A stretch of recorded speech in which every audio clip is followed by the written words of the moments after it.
चैतन्यमनोभीष्टं स्थापितं येन भूतले स्वयं रूपकदामह्यं ददाति सुपदान्तिकं वन्देऽहं श्रीगुरो श्रीयुतापदकमलं श्रीगुरुं वैष्णवांश श्रीरूपं सगृजातं सगणरघुनाथान्वितं तं सजीवं सात्वैतं सावधूतं परिजनसहितं कृष्णचैतन्यदेवं श्रीराधाकृष्णपादां सगणललितां श्रीविशाखान्वितां च हे कृष्ण करुणा सिंधु दीनबंधु जगत्पते गोपेश गोपिका कांता राधा कांता नमस्तुते तप्त कांचन गौरांगी श्रीराधे वृंदावनेश्वरी वृषभानुसुते देवी प्रणमामि हरिप्रिय वाञ्छाकल्पतरुभ्यश्च कृपा सिन्धुभ्येव च पतितानां पावनेभ्यो वैष्णवेभ्यो नमो नमः पञ्चतत्त्वात्मकं कृष्णं भक्तरूपास्वरूपकम् भक्तावतारं भक्ताख्या नमामि भक्तशक्तिकं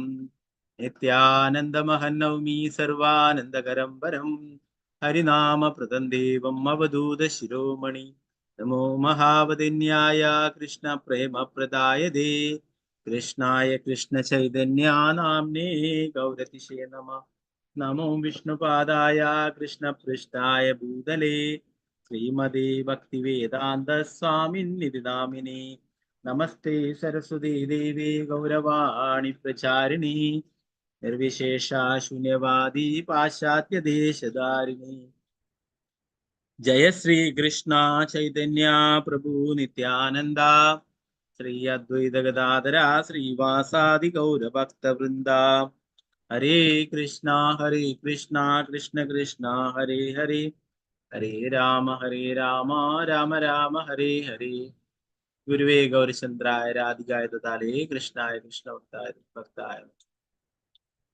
प्रभुपाद की जय, गुरु महाराज की जय, ब्रह्मांडे हरे मदेक बंधु मत्संगिन मद्गुरु मन्महादना मन्निष्ठारक मद्भाग्या मदानंदा नमोस्तुते ग्रंथराज श्रीमद्भागवतम की जय। श्रीमद्भागवतम चतुर्थ स्कंदम 6ാം अध्याയം श्लोकम 6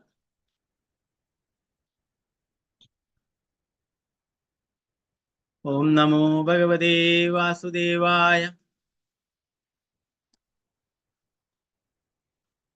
आशासान जीवित मधुरस्य लोकस्य पालकुपितेन यस्मिन् तमाशु देवं प्रियया विहीनं क्षमापयत्वं हृदिविद्धं दुरुक्तेः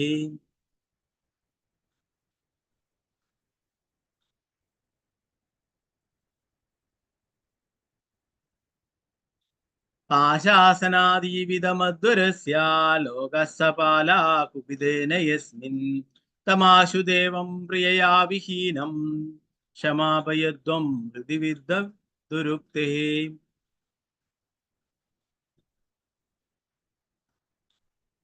ഓക്കെ, നമുക്ക് എല്ലാവർക്കും ഒരുമിച്ച് ചൊല്ലാം. പിന്നീട് ഓരോരാൾക്കാർക്കായിട്ട് ചൊല്ലാം കേട്ടോ. ഓരോരാളായിട്ട് ചൊല്ലിക്കോളൂ.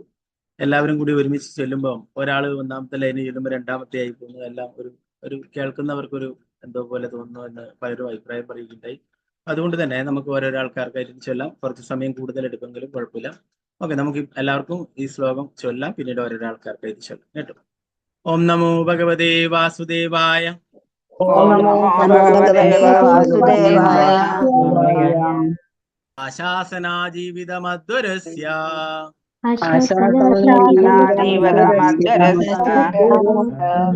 ലോകസ്യ പാലാകുപിതേന യസ്മിन्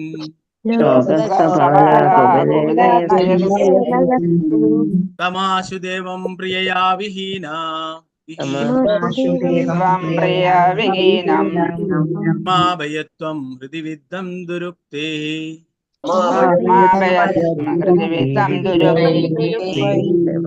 ആശാസനാജീവിതമധ്വരസ്യ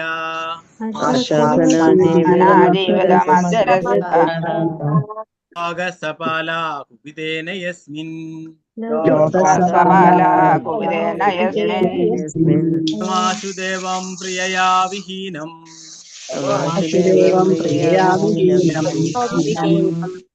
क्षमापयत्वं हृदिविद्धं दुरुक्तेः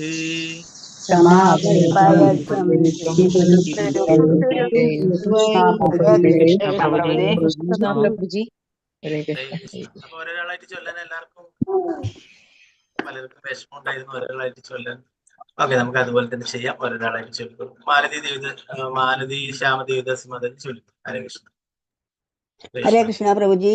വേഗം വേഗം ചൊല്ലിക്കോളൂ എല്ലാവരും കേട്ടോ. ഓം നമോ ഭഗവതേ വാസുദേവായ. ആശാസനാജീവിതമധ്വരസ്യ ലോകസ്യ പാലാകുപിതേന യസ്മിൻ തമാശു ദേവം പ്രിയാ വിഹീനം ക്ഷമാപയത്വം ഹൃദി വിദ്ധം ദുരക്തൈ. ഹരേ കൃഷ്ണ പ്രഭുജി. ഹരേ കൃഷ്ണ. സീതാരാമൻ ഉണ്ണി മാതാജി ചൊല്ലിക്കോളൂ. ഹരേ കൃഷ്ണ. हरे कृष्णा प्रभु जी।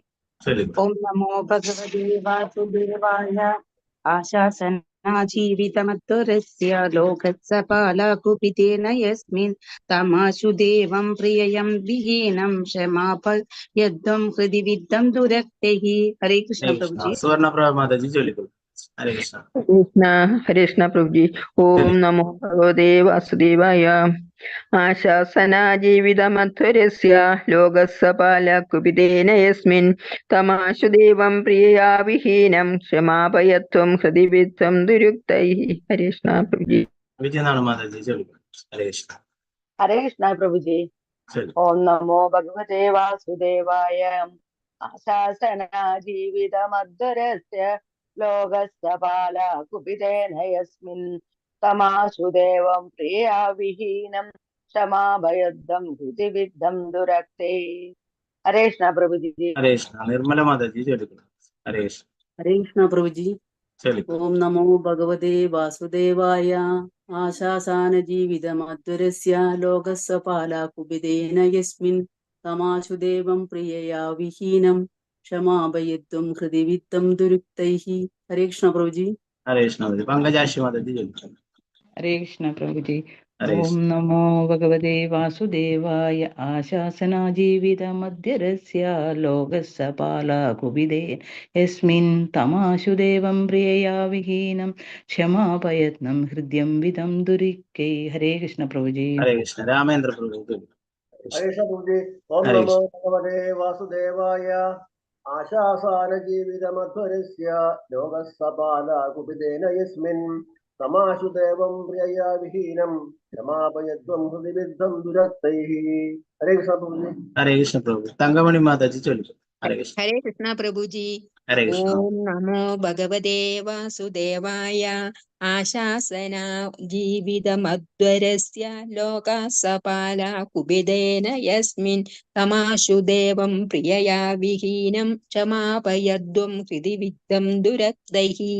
हरे कृष्णा। ഹരേ കൃഷ്ണ. താനുപ്രതി മാതാജി ചൊല്ലിക്കോളൂ. ഹരേ കൃഷ്ണ. ഹരേ കൃഷ്ണ പ്രഭുജി. ചൊല്ലിക്കോളൂ. ഓം നമോ ഭഗവതേ വാസുദേവായ. ആശാസാനാ ജീവിതമധ്വരസ്യ ലോകസ്യ പാലകുപിതേന യസ്മിൻ തമാശു ദേവം പ്രിയയാ വിഹീനം ക്ഷമാപയത്വം ഹൃദി വിദ്ധം ദുരുക്തൈഃ. ഹരേ കൃഷ്ണ പ്രഭുജി. ഹരേ കൃഷ്ണ. ഓക്കെ, ഇനി മറ്റുള്ളവർക്ക് അടുത്ത ശ്ലോകങ്ങൾ ചൊല്ലാം കേട്ടോ.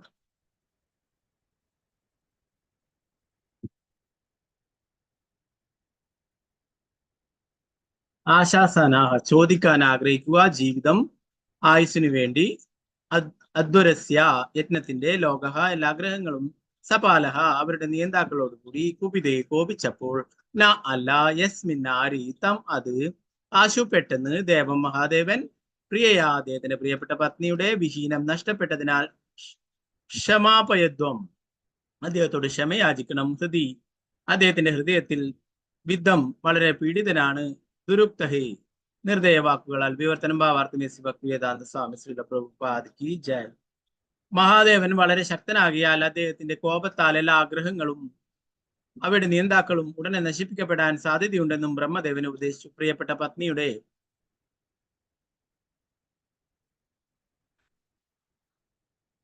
വിയോഗവൃതിയിലും ദശന്റെ നിർദ്ദയ വാക്കുകൾ ഉളവാക്കിയ മാനസിക പീഡനത്തിലുമാണ് അദ്ദേഹം. ഈ പരിതസ്ഥിതിയിൽ അവർ എത്രയും വേഗം അദ്ദേഹത്തെ കണ്ട് ക്ഷമയാചിക്കുന്നത് ഉചിതമായിരിക്കുമെന്നും ബ്രഹ്മാവ് ഉപദേശിച്ചു. ശ്രീല പ്രഭുപാദ് കി ജയ്. 7ാമത്തെ ശ്ലോകം നോക്കാം.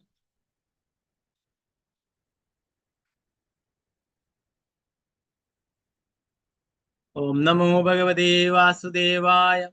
നാഹന്ന യജ്ഞോ ന ജയൂയ മന്യേ യേദേഹവാജോ മുനയശ്ച തത്വം വിദു പ്രമാണം ബലവീരയോർവാ യസ്യാത്മതന്ത്രസ്യ ക ഉപായം വിദിൽസേ നാഹന്ന യജ്ഞോ ന ച യൂയമന്യേ യേ ദേഹഭാജോ മുനയശ്ച തത്വം വിദു പ്രമാണം ബലവീരയോർവാ യസ്യാത്മതന്ത്രസ്യ ക ഉപായം വിദിൽസേ. ഓക്കെ, നേരത്തെ ചൊല്ലാൻ ബാക്കിയുള്ളവർ ചൊല്ലിക്കോളൂ. ഷാർമിള വസുദേവൻ മാതാജി ചൊല്ലിക്കോളൂ. ഹരേ കൃഷ്ണ. ഹരേ കൃഷ്ണ പ്രഭുജി. പ്രണാമം. ഹരേ കൃഷ്ണ. ഓം നമോ ഭഗവതേ വാസുദേവായ. നാഹം ന യജ്ഞോ ന ച യൂയമന്യേ യേ ദേഹഭാജോ മുനയശ്ച തത്വം വിദുഃ പ്രമാണം ബലവീരയോർവാ യസ്യാത്മതന്ത്രസ്യ ക ഉപായം വിദിത്സേത്. അല്ലേ, വിദിത്സേത്. അതെങ്ങനെയാണ്? ഹരേ ഹരേ കൃഷ്ണ പ്രഭുജി. പ്രണാമം. ഹരേ കൃഷ്ണ. ശാരദജി നമ്പൂതിരി മാതാജി ചൊല്ലിക്കൂ. ഹരേ കൃഷ്ണ. ഓം നമോ ഹരേ കൃഷ്ണ പ്രഭുജി. ഹരേ കൃഷ്ണ ചൊല്ലിക്കൂ. ഓ നമോ ഭഗവതേ വാസുദേവായ. നാഹം ന യജ്ഞോ ന ച യൂയമന്യേ യേ ദേഹഭാജോ മുനിയശ്ച തത്വം വിദു പ്രമാണം ബലവീരയോർവാ യസ്യാത്മതന്ത്രസ്യ ക ഉപായം വിദിൽസേത്. ഹരേ കൃഷ്ണ പ്രഭുജി. ഹരേ കൃഷ്ണ മാതാജി.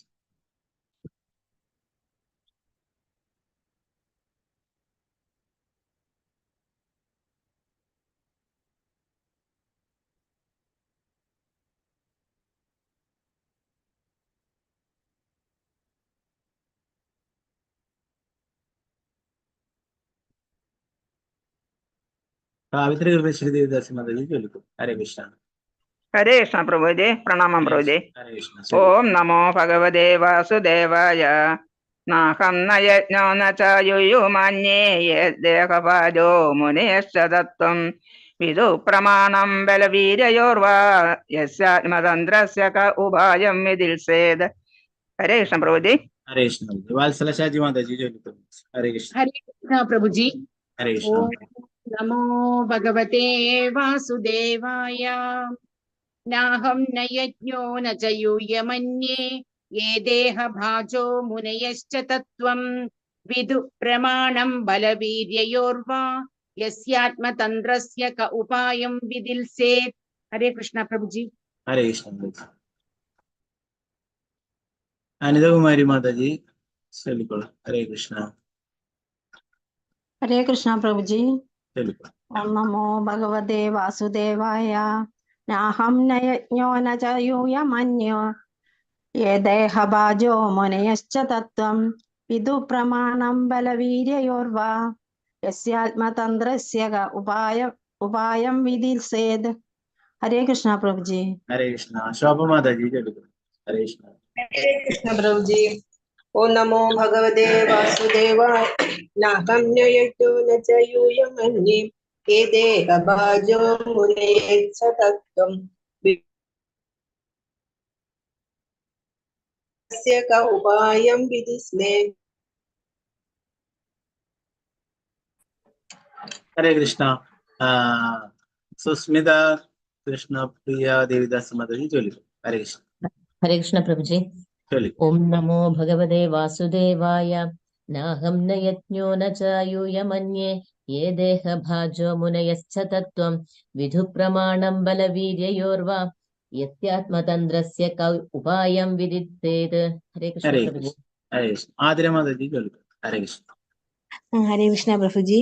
ചൊല്ലിക്കോളൂ. ഓം നമോ ഭഗവതേ വാസുദേവായ. നാഹം ന യജ്ഞോ ന ച യൂയമന്യേ യേ ദേഹഭാജോ മുനയശ്ച തത്വം വിദു പ്രമാണം ബലവീര്യയോർവാ യസ്യാത്മതന്ത്രസ്യ ക ഉപായം വിദിൽസേത്. ഹരേ കൃഷ്ണ പ്രഭുജി. ഹരേ കൃഷ്ണ. വാത്സല ഗോപാലൻ മാതാജി ചൊല്ലിക്കോളൂ. ഹരേ കൃഷ്ണ. ഹരേ കൃഷ്ണ പ്രഭുജി. ഹരേ കൃഷ്ണ. ഓം നമോ ഭഗവതേ വാസുദേവായ. നാഹം ന യജ്ഞോ ന ച യൂയമന്യേ യേ ദേഹഭാജോ മുനയശ്ച തത്വം വിദു പ്രമാണം ബലവീരയോർവാ യസ്യാത്മതന്ത്രസ്യ ഉപായം വിദിൽസേത്. ഹരേ കൃഷ്ണ പ്രഭുജി. ഹരേ കൃഷ്ണ. ഗീതാസി മാതാജി ചൊല്ലിക്കോളൂ. ഹരേ കൃഷ്ണ. ഹരേ കൃഷ്ണ പ്രഭുജി. ഹരേ കൃഷ്ണ. ചൊല്ലിക്കോളൂ. ഓം നമോ ഭഗവതേ വാസുദേവായ. നാഹം ന യജ്ഞോ ന ച യൂയമാന്യേ യേ ദേഹഭാജോ മുനയശ്ച തത്വം വിദുപ്രമാണം ബലവീര്യയോർവാ യസ്യാത്മതന്ത്രസ്യ ക ഉപായം വിധിൽസേത്. ഹരേ കൃഷ്ണ പ്രഭുജി. ഹരേ കൃഷ്ണ മാതാജി. ഭാരതീയ മാതാജി ചൊല്ലിക്കും. ഹരേ കൃഷ്ണ. ഹരേ കൃഷ്ണ പ്രഭുജി. ചൊല്ലിക്കും. ഓം നമോ ഭഗവതേ വാസുദേവായ. നാഹം ന യുജ്ഞോ ന ച യൂയമാന്യേ യേ ദേഹഭാജോ മുനയശ്ച തത്വം വിദുപ്രമാണം ബലവീര്യയോർവാ യസ്യാത്മതന്ത്രസ്യ ക ഉപായം വിധിൽസേത്. ഹരേ കൃഷ്ണ. ഹരേ കൃഷ്ണ മാതാജി. വത്സലായ മാതാജി ചൊല്ലിക്കും. ഹരേ കൃഷ്ണ. ഹരേ കൃഷ്ണ പ്രഭുജി. ഓം നമോ ഭഗവതേ വാസുദേവായ. നാഹം ന യജ്ഞോ ന ച യൂയമന്യേ യേ ദേഹഭാജോ മുനയശ്ച തത്വം വിദു പ്രമാണം ബലവീര്യയോർവാ യസ്യാത്മതന്ത്രസ്യ ച ഉപസന്ത്രസ്യ ക ഉപായം വിധിൽസേത്. ഹരേ കൃഷ്ണ പ്രഭുജി. ഹരേ കൃഷ്ണ. പത്മകുമാരി മാതാജി ചൊല്ലിക്കും. ഹരേ കൃഷ്ണ പ്രഭുജി. ഹരേ കൃഷ്ണ. ഓം നമോ ഭഗവതേ വാസുദേവായ. നാഹം ന യജ്ഞോ ന ച യൂയമന്യേ യേ ദേഹഭാജോ മുനയശ്ച തത്വം വിദു പ്രമാണം ബലവീര്യയോർവാ യസ്യാത്മതന്ത്രസ്യ ക ഉപായം വിധിൽസേത്. ഹരേ കൃഷ്ണ പ്രഭുജി. ഹരേ കൃഷ്ണ മാതാജി. ധനലക്ഷ്മി മാതാജി ചൊല്ലിക്കും. ഹരേ കൃഷ്ണ. ഹരേ കൃഷ്ണ പ്രഭുജി. ഹരേ കൃഷ്ണ ചൊല്ലിക്കും. ഓം നമോ ഭഗവതേ വാസുദേവായ.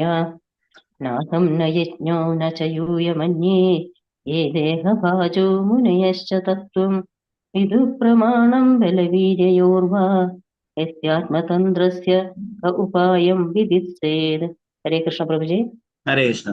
ജമീല പ്രസന്ന മാതാജി ചൊല്ലിക്കും. ഹരേ കൃഷ്ണ. ഹരേ കൃഷ്ണ പ്രഭുജി. ഓം നമോ ഭഗവതേ വാസുദേവായ. നാഹം ന യജ്ഞോ ന ച യൂയമന്യേ യേ ദേഹഭാജോ മുനിയശ്ച തത്വം വിദു പ്രമാണം ബലവീര്യയോർവാ യസ്യാത്മതന്ത്രസ്യ ക ഉപായം വിധിൽസേത്. ഹരേ കൃഷ്ണ പ്രഭുജി. ഹരേ കൃഷ്ണ. ഗീതാ ടി മാതാജി ചൊല്ലിക്കും. ഹരേ കൃഷ്ണ. ഹരേ കൃഷ്ണ പ്രഭുജി. ഹരേ കൃഷ്ണ. നാഹം ന യജ്ഞോ ന ച യൂയമന്യേ യേ ദേഹഭാജോ മുനയശ്ച തത്വം വിദുപ്രമാണം ബലവീര്യയോർവാ യസ്യാത്മമന്ത്രസ്യ ക ഉപായം വിധിൽസേത്. ഹരേ കൃഷ്ണ പ്രഭുജി. ഹരേ കൃഷ്ണ. വിഷ്ണുപ്രിയ വിനീത ദേവദാസി മാതാജി. ഹരേ കൃഷ്ണ. ഹരേ പ്രഭുജി പ്രണാമം. ഹരേ കൃഷ്ണ. ഹരേ കൃഷ്ണ.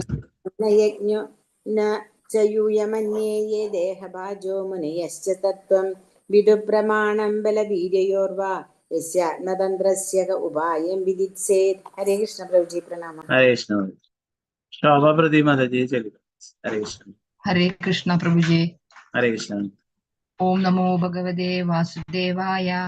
നാഹം ന യജ്ഞോ ന ച യൂയമന്യേ യേ ദേഹഭാജോ മുനയശ്ച തത്വം വിദു പ്രമാണം ബലവീര്യയോർവാ യസ്യാത്മതന്ത്രസ്യ ക ഉപായം വിധിൽസേത്.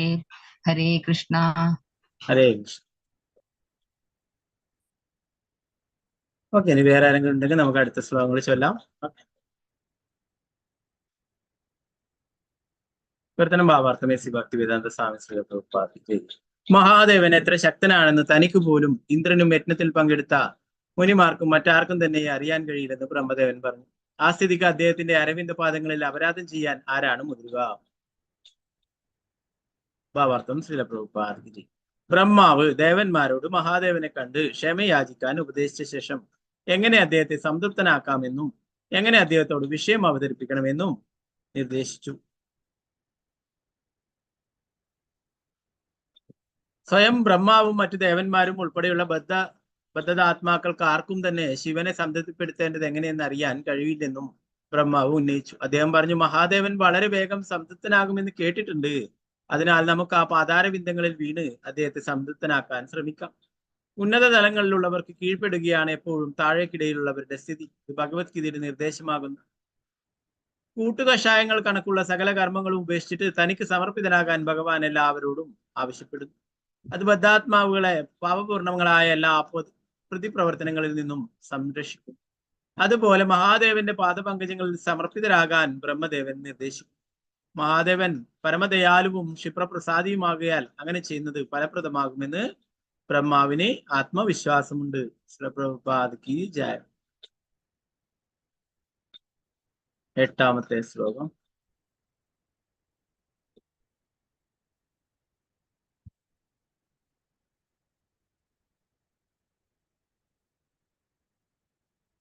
ഓം നമോ ഭഗവതേ വാസുദേവായ.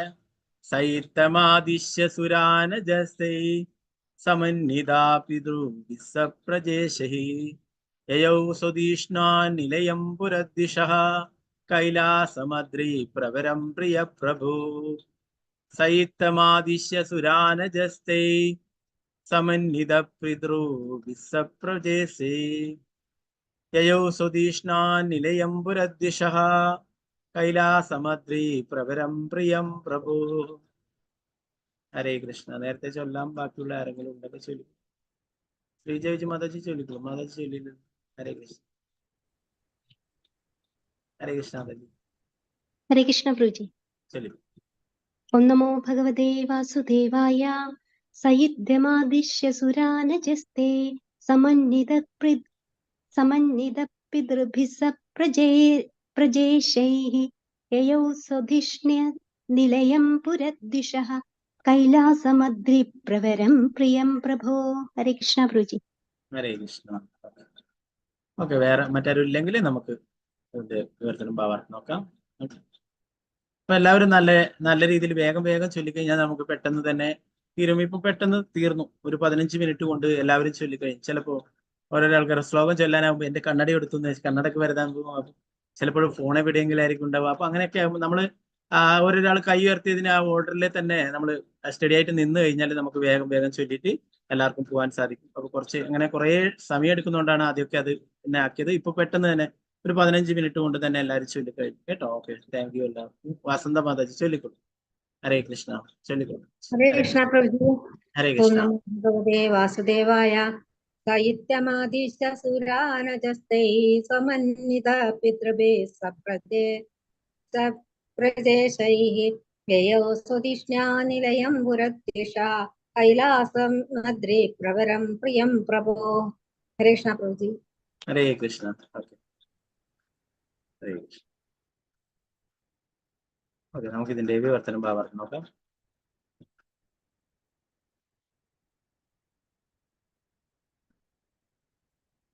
ദേവന്മാരെയെല്ലാം ഉപദേശിച്ച ശേഷം പിതൃക്കളും ജീവസത്തുക്കളുടെ പ്രഭുക്കളെയും കൈലാസം എന്നറിയപ്പെടുന്ന മഹാദേവന്റെ ഭവനത്തിലേക്ക് ബ്രഹ്മാവ് കൂട്ടിക്കൊണ്ടു.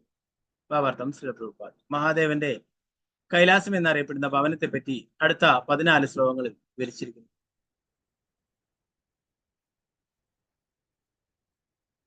നാരായണ നമസ്കൃത്യ നരം ചൈവ നരോത്തമം ദേവീം സരസ്വതിം വ്യാസം തതോ ജയമുദ്രേ നഷ്ടപ്രായേഷു ഭദ്രേഷു നിത്യം ഭാഗവത സേവയാ ഭഗവതി ഉത്തമ ശ്ലോകേ ഭക്തിർഭവതി നൈഷ്ടകേ മുഖം കരോതി വാചാലം പങ്കും ലംഘയതി ഗിരിം യത്കൃപാതമഹം വന്ദേ ശ്രീഗുരു ദീനദാരണം പരമാനന്ദമാധവം ശ്രീ ചൈതന്യേശ്വരം. നമോ വിഷ്ണുപാദായ കൃഷ്ണപൃഷ്ഠായ ഭൂതലേ ശ്രീമതേ ഭക്തിവേദാന്ത സ്വാമിന്നിധി നാമിനി നമസ്തേ സരസ്വതേ ദേവേ ഗൗരവാണി പ്രചാരിണേ നിർവിശേഷ ശൂന്യവാദി പാശ്ചാത്യദേശധാരിണി ജയ ശ്രീകൃഷ്ണ ചൈതന്യ പ്രഭു നിത്യാനന്ദ ശ്രീ അദ്വൈത ഗദാധര ശ്രീവാസാദി ഗൗരഭക്തവൃന്ദ. ഹരേ കൃഷ്ണ കൃഷ്ണ കൃഷ്ണ ഹരേ ഹരേ ഹരേ രാമ രാമ രാമ ഹരേ ഹരേ. ഗുരുവേ ഗൗരചന്ദ്രായ രാധികായ തഥാലേ കൃഷ്ണായ കൃഷ്ണഭക്തായ തദ്ഭക്തായ നമോ നമഃ. ശ്രീ പ്രഭുപാദ് കി ജയ. ഹരേ കൃഷ്ണ.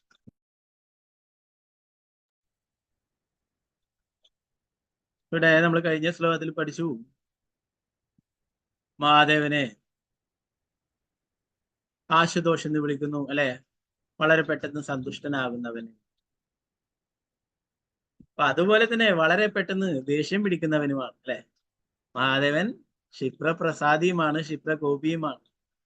അപ്പൊ മഹാദേവനോട് അപരാധം ചെയ്തുകൊണ്ട് ദേവന്മാർക്കൊക്കെ മഹാദേവന്റെ കോപത്തിൽ നിന്ന് രക്ഷപ്പെടുവാനുള്ള വഴിയാണ് ഇവിടെ ബ്രഹ്മാവ് പറഞ്ഞു കൊടുക്കുന്നത് അല്ലെ. മഹാദേവൻ വളരെ ശക്തനാകിയാൽ അദ്ദേഹത്തിന്റെ കോപത്താൽ എല്ലാ ഗ്രഹങ്ങളെയും അവിടെ നിയന്താക്കളെയും ഉടനെ നശിപ്പിക്കപ്പെടാൻ സാധ്യതയുണ്ടെന്നും ബ്രഹ്മദേവൻ ഉപദേശിച്ചു. നേരത്തെ യജ്ഞത്തിൽ പങ്കെടുത്തിട്ടുള്ള അവരൊക്കെ ഉയർന്ന ഉന്നത ഗ്രഹങ്ങളിലുള്ളവരൊക്കെ ആയിരുന്നു, ഋഷിമാരും മറ്റുള്ള മുനിമാരും ഒക്കെ പങ്കെടുത്തിരുന്നു അല്ലെ. അവരൊക്കെ ദശന്റെ ആ സഭയിൽ ഉണ്ടായിരുന്നു. അവരൊക്കെ ഈ അധർമ്മങ്ങൾ കണ്ടിട്ട് അതിനൊന്നും പ്രതികരിച്ചില്ല അല്ലെ. അതുകൊണ്ട് തന്നെ മഹാദേവന്റെ കോപം അവർക്കൊക്കെ കേൾക്കുമെന്നും അവരൊക്കെ ആ ഗ്രഹങ്ങൾ തന്നെ ഇല്ലാതായി പോകും ചിലപ്പോൾ മഹാദേവന്റെ കോപം കൊണ്ട് എന്ന് പറയുന്നു. അതുകൊണ്ട് എല്ലാവരോടും ബ്രഹ്മാവിന്റെ കൂടെ മഹാദേവന്റെ അടുത്തേക്ക് പോകാനായിട്ടാണ് പറയുന്നത്. പ്രിയപ്പെട്ട പത്നിയുടെ വിയോഗവേദിയിലും ദശന്റെ നിർദ്ദയ വാക്കുകൾ ഒഴിവാക്കിയ മാനസിക പീഡനത്തിലുമാണ് അദ്ദേഹം. ഈ പരിതസ്ഥിതിയിൽ അവർ എത്രയും വേഗം അദ്ദേഹത്തെ കണ്ട് ക്ഷമയാചിക്കുന്നത് ഉചിതമായിരിക്കുമെന്ന് ബ്രഹ്മാവ് ഉപദേശിച്ചു. ദശന്റെ തലയറുത്തു അല്ലെ, നേരത്തെ വീരഭദ്രൻ അറുത്തു അല്ലെ. ആ യാഗം പകുതിക്ക് വെച്ചിട്ട് തടസ്സപ്പെട്ടിട്ടുള്ളത്, അത് മുഴുമിപ്പിക്കേണ്ടത് അത്യാവശ്യമാണ് അല്ലെ. അങ്ങനെ യാഗം തടസ്സപ്പെട്ടു കഴിഞ്ഞാൽ അത് പിന്നെ പല എന്താ പറയാ അപകടങ്ങളും മറ്റുള്ള അനർത്ഥങ്ങളും ഇതൊക്കെ ഉണ്ടാവുന്നതാണ്. അങ്ങനെ ആ ഒരു ഉദ്ദേശം വെച്ചിട്ട് അങ്ങനെ യാഗം നടത്തി അത് പകുതിക്ക് മുടങ്ങിപ്പോയാലേ അതിന്റെ വ്യാപകമായിട്ടുള്ള ഫലങ്ങളൊക്കെ അനുഭവിക്കേണ്ടി വരും. ഇനിയിപ്പോൾ യാഗം അത് പൂർത്തിയാക്കണം അല്ലെ. അതിന്റെ ഉന്നതനായിട്ടുള്ള വ്യക്തിയായിട്ടുള്ള ദശന്റെ തലയർത്തി അല്ലെ. ഇനി അതിന് പകരം ഇനി ആടിന്റെ തലവെക്കുന്നൊക്കെ ആയിട്ടുള്ള ലീലകൾ ഇനി വരുന്നുണ്ട്. അതൊക്കെ ഇനി മഹാദേവനെ കണ്ടിട്ട് ഇവരൊക്കെ പറഞ്ഞതിന് ശേഷം നടക്കുന്നതാണ്. നമുക്ക് നോക്കാം. അപ്പൊ ഇവിടെ ബ്രഹ്മാവ് പറയുന്നു, അതാണ് നിങ്ങൾക്ക് നല്ലത്. എല്ലാവരും മഹർഷിമാരും മറ്റുള്ള ദേവന്മാരും എല്ലാവരും എൻ്റെ കൂടെ വരിക. നമുക്കൊക്കെ പോയിട്ട് മഹാദേവനോട് മാപ്പ് പറയാം, ക്ഷമയാചിക്കാം അദ്ദേഹത്തോട്. 7ാമത്തെ ശ്ലോകം പറയുന്നു, മഹാദേവൻ എത്ര ശക്തനാണെന്ന് തനിക്ക് പോലും ഇന്ദ്രനും യജ്ഞത്തിൽ പങ്കെടുത്ത മുനിമാർക്കും മറ്റാർക്കും തന്നെയും അറിയാൻ കഴിയില്ലെന്ന് ബ്രഹ്മദേവൻ പറഞ്ഞു. ആ സ്ഥിതിക്ക് അദ്ദേഹത്തിന്റെ അരവിന്ദ പാദങ്ങളിൽ അപരാധം ചെയ്യാൻ ആരാണ്? മഹാദേവന്റെ ശക്തി എത്രയാണെന്ന് എത്ര ശക്തനാണെന്ന് എനിക്കോ ഇന്ദ്രനോ മറ്റുള്ളവർക്കോ ആർക്കും അറിയാൻ കഴിയില്ലെന്ന് ബ്രഹ്മാവ് പറയുന്നു. അങ്ങനെയുള്ള ആ മഹാദേവന്റെ പാദത്തിൽ അപരാധങ്ങൾ ചെയ്തതിന് ആരാണ് ഇതിന് മുതിരുക? ആരാണ് ഇത്രയും സാഹസം കാട്ടുക എന്ന് ചോദിച്ചു. ബ്രഹ്മപാദർ പറയുന്ന ഭാവാർത്ഥത്തില് ബ്രഹ്മാവും ദേവന്മാരോട് മഹാദേവനെ കണ്ട് ക്ഷമയാചിക്കാൻ ഉപദേശിച്ച ശേഷം എങ്ങനെ അദ്ദേഹത്തെ സംതൃപ്തനാക്കാമെന്നും എങ്ങനെ അദ്ദേഹത്തോട് വിഷയം അവതരിപ്പിക്കാമെന്നും നിർദ്ദേശിച്ചു.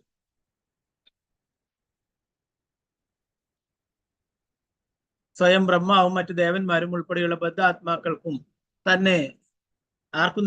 വൃദ്ധാത്മാക്കൾക്ക് ആർക്കും തന്നെ ശിവനെ സംതൃപ്തിപ്പെടുത്തേണ്ടത് എങ്ങനെയെന്ന് അറിയാൻ കഴിയില്ലെന്നും ബ്രഹ്മാവ് ഉന്നയിച്ചു. അദ്ദേഹം പറഞ്ഞു, മഹാദേവൻ വളരെ വേഗം സംതൃപ്തനാകുമെന്ന് കേട്ടിട്ടുണ്ട്. അതിനാൽ നമുക്ക് ആ പാതാരവിന്ദങ്ങളിൽ വീണ് അദ്ദേഹത്തെ സംതൃപ്തനാക്കാൻ ശ്രമിക്കാം. അപ്പോ എന്തായാലും ചെയ്തിട്ടുള്ളത് തെറ്റ് തന്നെയാണ് അല്ലെ.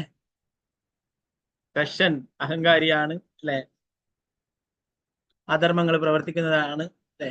അങ്ങനെയുള്ള സ്ഥലത്ത് നിന്നും ദേവന്മാരുടെയൊക്കെ അധിപനായിട്ടുള്ള മഹാദേവനെ നിന്ദിച്ച ആ ഒരു യജ്ഞത്തിൽ നിന്നും അതിൽ പങ്കെടുക്കാതെ എല്ലാവരും ഇറങ്ങി വരികയാണ് വേണ്ടി വരുന്നത് അല്ലെ.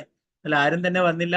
മഹാദേവനോ ബ്രഹ്മാവോ ഇല്ലാത്ത ആ യജ്ഞത്തിൽ അല്ലെ. നേരത്തെ പറഞ്ഞു, ബ്രഹ്മാവിഷ്ണു മഹേശ്വരന്മാരെ സംതൃപ്തനാക്കാതെ ഒരു യജ്ഞവും പൂർണ്ണമാവില്ല അല്ലെ. അപ്പൊ ഇവിടെ ബ്രഹ്മാവിനെയും ക്ഷണിച്ചില്ല, ശിവനെയും ക്ഷണിച്ചില്ല അല്ലെ. അപ്പൊ നേരത്തെയുള്ള യജ്ഞത്തില് അവര് രണ്ടുപേരും മറ്റുള്ളവരൊക്കെ ദക്ഷിണ ബഹുമാനിച്ചപ്പോൾ അവർ രണ്ടുപേരും ബഹുമാനിച്ചില്ല അല്ലെ. ഒരാള് പിതാവാണ് അല്ലെ, ബ്രഹ്മാവ് ദശന്റെ പിതാവാണ്. പിതാവ് ഒരിക്കലും പുത്രനെ വണങ്ങേണ്ടതും ബഹുമാനിക്കേണ്ടതായിട്ടില്ല അല്ലെ. അതുപോലെ മഹാദേവൻ ത്രിലോകങ്ങളുടെയും നാഥനായിട്ടുള്ളതാണ്. അദ്ദേഹവും ബഹുമാനിക്കേണ്ടതായിട്ടില്ല അല്ലെ. ദശൻ എന്നാ കരുതിയിരിക്കുന്നത് തന്റെ മകളുടെ ഭർത്താവാണെന്നുള്ള ഒരു താഴ്ന്ന തലത്തിലാണ് അദ്ദേഹത്തിന്റെ ചിന്ത. ഇവിടെ ബ്രഹ്മാവ് പറയുന്നു, എനിക്ക് പോലും അറിയില്ല അല്ലെ. ഈ 14 ലോകങ്ങളിൽ പെടുന്നതാണ് ബ്രഹ്മലോകം, ഈ ഭൗതിക ലോകത്തിൽ പെടുന്നു. അതിനും ഉപരിയായിട്ടാണ് സദാശിവ ലോകം. നമ്മൾ ഗോലോക ചാർട്ടിലൊക്കെ കണ്ടു അല്ലെ. മഹേശധാമം, സദാശിവലോകം എന്നൊക്കെ പറയുന്നത് ഈ 14 ലോകങ്ങൾക്കും ഉപരിയായിട്ടുള്ളതാണ്. ഈ ഭൗതിക ലോകത്തിനും ഉപരിയായിട്ടുള്ളതാണ്. എന്നാൽ ഭഗവത് ധാമത്തിലല്ലാതാണ്. വൈകുണ്ഠവും അതിനു മേലെയുള്ള ഗോലോക വൃന്ദാവനവും അതൊക്കെ വേറെ ഇതിൽ പെടുന്നു അല്ലെ. ഇപ്പൊ ആ മഹാദേവനെ കുറിച്ച്, മഹാദേവന്റെ ശക്തിയെ കുറിച്ചിട്ട് എനിക്ക് പോലും അറിയില്ല, ഇന്ദ്രനോ ആർക്കും തന്നെ അറിയില്ല എന്ന് പറഞ്ഞു. അങ്ങനെയുള്ളവരോട് അപരാധം ചെയ്യാൻ ആരാണ് മുതിരുക എന്നാണ് ചോദിച്ചത്. എങ്കിലും മഹാദേവൻ വേഗം സംതൃപ്തനാകുന്നവനാണെന്ന് കേട്ടിട്ടുണ്ട്. അതുകൊണ്ട് നമുക്കൊക്കെ അദ്ദേഹത്തിന്റെ പാതാരവിന്ദങ്ങളിൽ വീണിട്ട് മാപ്പപേക്ഷിക്കാം എന്ന് പറയും. പ്രഭുപാദർ പറയുന്നു, ഉന്നത തലങ്ങളിലുള്ളവർക്ക് കീഴ്പ്പെടുകയാണ് എപ്പോഴും താഴേക്കിടയിലുള്ളവരുടെ. ഇത് ഭഗവത്ഗീതയുടെ നിർദ്ദേശമാകുന്നു. കൂട്ടുകഷായങ്ങൾ കണക്കുള്ള സകല കർമ്മങ്ങളും ഉപേക്ഷിച്ചിട്ട് തനിക്ക് സമർപ്പിതനാകാൻ ഭഗവാൻ എല്ലാവരോടും ആവശ്യപ്പെടുന്നു. അത് ബദ്ധാത്മാവുകളെ പാപപൂർണങ്ങളായ എല്ലാ പ്രതിപ്രവർത്തനങ്ങളിൽ നിന്നും സംരക്ഷിക്കും. അതേപോലെ മഹാദേവന്റെ പാദപങ്കജങ്ങളിൽ സമർപ്പിതരാകാൻ ബ്രഹ്മദേവൻ നിർദ്ദേശിക്കുന്നു. മഹാദേവൻ പരമദയാലുവും ക്ഷിപ്രപ്രസാദിയുമാകിയാൽ അങ്ങനെ ചെയ്യുന്നത് ഫലപ്രദമാകുമെന്നും ബ്രഹ്മാവിനെ ആത്മവിശ്വാസം തരുന്നു. ഭഗവാൻ പകരുന്നു ഭഗവത്ഗീതയിൽ അല്ലെ, സർവധർമാൻ പരിത്യജ മാമേകം ശരണം. മറ്റുള്ള എല്ലാ ധർമ്മങ്ങളും ഉപേക്ഷിച്ചിട്ട് നീ എന്നിൽ ശരണം പ്രാപിക്കൂ അല്ലെ, എന്റെ ഭക്തിയുത സേവനങ്ങൾ ചെയ്യൂ, പിന്നെ എല്ലാ പാപപ്രതികരണങ്ങളിൽ നിന്നും മോചിപ്പിക്കാമെന്ന് ഭഗവാൻ ഓർക്കുന്നു. അപ്പൊ അതുപോലെ തന്നെ നമ്മൾ ഗുരുവിനും അല്ലെ സറണ്ടർ ആവുക എന്ന്, ശരണം ഗുരുവിന്റെ നിർദ്ദേശങ്ങൾ അനുസരിച്ചിട്ട് പ്രവർത്തിക്കുക എന്നുള്ളതാണ് ഒരു ശിഷ്യന്റെ ധർമ്മം.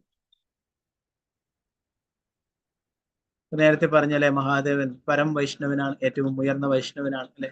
വൈഷ്ണവരെപ്പോഴും കാരുണ്യം കാണിക്കുന്നവരാണ്. അതുകൊണ്ട് തന്നെ മഹാദേവന്റെ കാരുണ്യം ലഭിക്കും. നമുക്ക് എല്ലാവർക്കും അവിടെ പോയിട്ട് മാപ്പ് പറയാമെന്നാണ് പറയുന്നത് ബ്രഹ്മാവ്.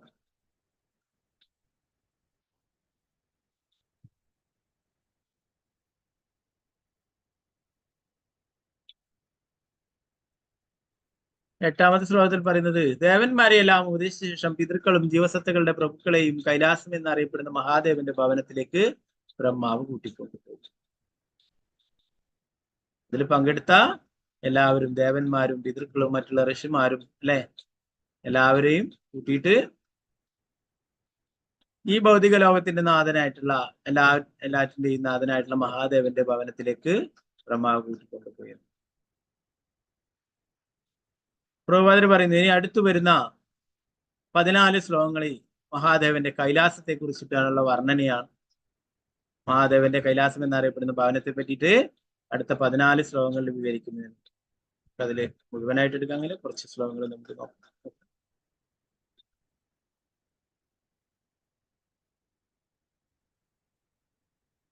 ഓം നമോ ഭഗവതേ വാസുദേവായ.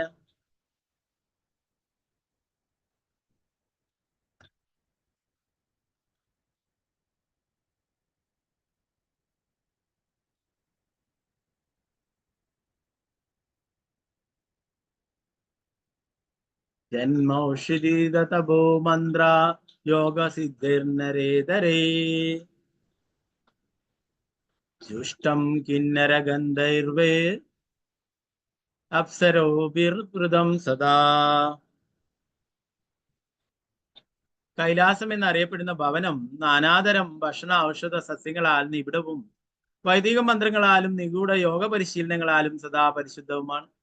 ജന്മന ദേവന്മാരായ അവിടുത്തെ സന്ദേവാസികൾക്ക് എല്ലാ നിഗൂഢ യോഗശക്തികളുമുണ്ട്. അവർക്ക് പുറമെ അവിടെ കിന്നരന്മാരെന്നും ഗന്ധർവന്മാരെന്നും അറിയപ്പെടുന്നവരും അപ്സരസുകൾ എന്ന് വിളിക്കപ്പെടുന്ന അവരുടെ സുന്ദരിയായ പത്നിമാരുമുണ്ട്. എന്താ പറയുന്നത്, കൈലാസത്തിലെ നാനാതരം ഭക്ഷണത്തിന് ഉപയോഗിക്കുന്ന ഔഷധങ്ങളായിട്ടുള്ള സസ്യങ്ങളൊക്കെ ഉണ്ട് എന്ന് പറഞ്ഞു. അത് അത്രയും പരിശുദ്ധമായിട്ടുള്ളതാണ്. വൈദിക മന്ത്രങ്ങളാലും നിഗൂഢ യോഗ പരിശീലനങ്ങളാലും എപ്പോഴും പരിശുദ്ധമായിട്ടുള്ളതാണ്. അവിടെയുള്ള ദേവന്മാർക്കൊക്കെ നിഗൂഢ യോഗശക്തികൾ ഉണ്ടെന്ന് പറയും. അതുപോലെ തന്നെ അവിടെ കിന്നരന്മാരും ഗന്ധർവന്മാരും അപ്സരസുകളും ഒക്കെ ഉണ്ടായിരുന്നു. എല്ലാം കൊണ്ടും സുന്ദരമായിട്ടുള്ളതാണെന്ന് പറയുന്നു.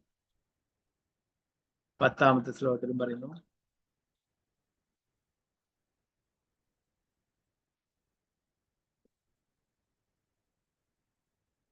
ഓം നമോ ഭഗവതേ വാസുദേവായ. നാനാമണിമയേ ശൃംഗേർ നാനാധാതു വിചിത്രതേ നാനാദ്രുമമലാദാഗുൽമേർ നാനാമൃഗഗണാവൃതേ. എല്ലാതരം വിലപ്പെട്ട രത്നങ്ങളാലും ധാതുപദാർത്ഥങ്ങളാലും അമൂല്യങ്ങളായ വൃക്ഷ ലതാദികളാലും നിബിഡമായ പർവ്വതശിഖരങ്ങൾ നിറഞ്ഞതാണ് കൈലാസം. ഗിരിശൃംഗം നാനാതരങ്ങളിലുള്ള മാൻകൂട്ടങ്ങളാൽ അലങ്കരിക്കപ്പെട്ടിരുന്നു. കൈലാസം എന്ന് പറയുന്നത് ഇത്രയും സുന്ദരമായിട്ടുള്ള സീരിയലുകാരും മറ്റുള്ളവരൊക്കെ കാണിക്കുന്ന കൈലാസം എന്ന് പറയുന്നത് വെറും ഒരു ചെറിയ മഞ്ഞുമലയായിട്ട് കാണിക്കും അല്ലെ. എന്നാൽ മഹാദേവൻ വസിക്കുന്ന കൈലാസത്തിന്റെ ഭംഗിയെ കുറിച്ചിട്ടാണ് ഇവിടെ ശ്രീമദ് ഭാഗവതം വിവരിക്കുന്നത്.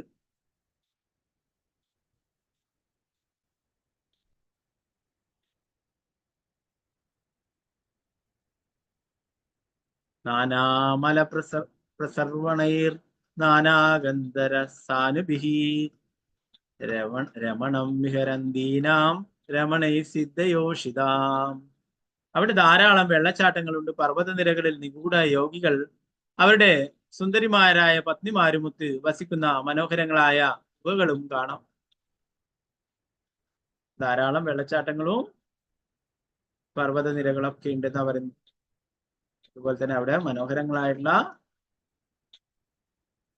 ഗുഹകളുമുണ്ട്. അവിടെ നിഗൂഢ യോഗികളൊക്കെ അവരുടെ സുന്ദരിമാരായിട്ടുള്ള ഭാര്യമാരുമൊത്ത് കഴിയുന്നുണ്ട്.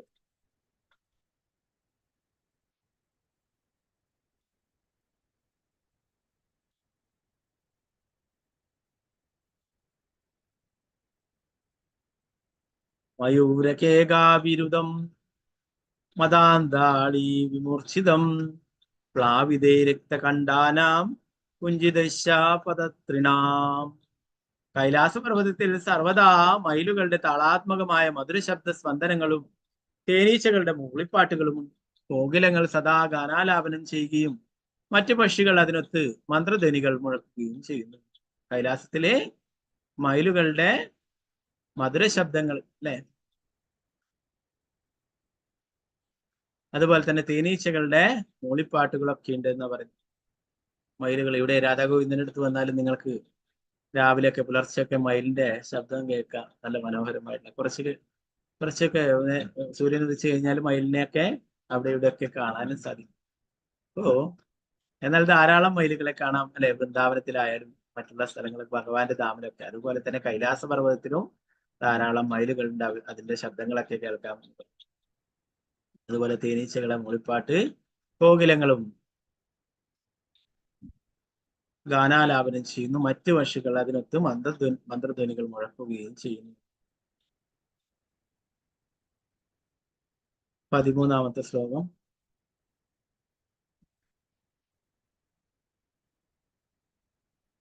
ആഹ്വയന്തമിവോദസ്തേർ ദ്വിജാൻ കാമദുഗൈർദ്രുമൈഃ പ്രജന്തീമവമാതംഗൈർ ഗൃണന്തിമാവിനിർധരൈഃ.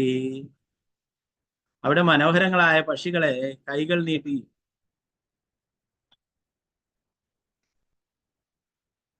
ക്ഷണിക്കും പോലെ ഋജുവായ ശിഖരങ്ങൾ നീട്ടി നിൽക്കുന്ന ഉയരമേറിയ വൃക്ഷങ്ങളുണ്ട്. ആനക്കൂട്ടങ്ങൾ നടന്നു നീങ്ങുമ്പോൾ കൈലാസ പർവ്വതവും അവയ്ക്കൊപ്പം നീങ്ങുകയാണെന്ന് തോന്നും. ജലപാതകൾ ഗർജിക്കുമ്പോൾ കൈലാസ പർവ്വതവും അങ്ങനെ ചെയ്യുന്നതായി തോന്നിക്കുമെന്ന് പറഞ്ഞു.